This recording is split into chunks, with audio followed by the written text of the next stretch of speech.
Ruhiy darajada qaror allaqachon qabul qilingan. Konsultatsiyaga mijoz keldi. Turmush o'rtog'im bilan munosabatim ustida ishlayapman va munosabatlarimiz yaxshilanishini xohlayman. Va yana qo'shimcha savol bilan murojaat etdi. Qaysi hollarda inson vторой половинкasi bilan birlashishi mumkin? Vторой половинкani qanday topish mumkin? Vторой половинка degani bu o'sha ikkinchi juft hisoblanadi. Erkak yoki ayol yoki o'sha sevadigan insoni, umr yo'ldoshi.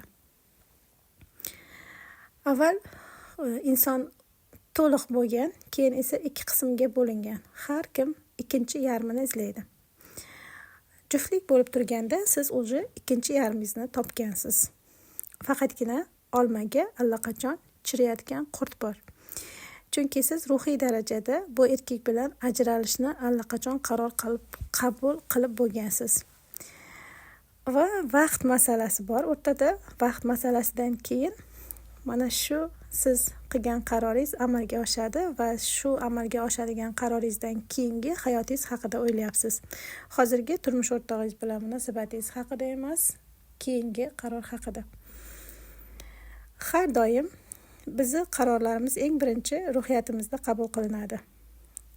Bunday savol berilganda juftlikda yuzaga kelgan muammolarni hal qilish bilan emas, keyingi inson bilan o'zini topish haqida ketganda inson bir necha marta juft almashtirishi mumkin, ammo u o'zini ikkinchi yarmini yana izlayveradi.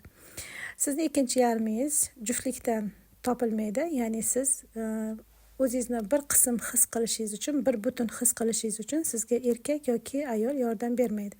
Siz o'zingizni bir butun his qilishingiz uchun sizdagi erkak va ayol qismi birlashishi kerak. Bu sizning otangiz va onangizga bo'lgan munosabatingiz bilan ishlanadi.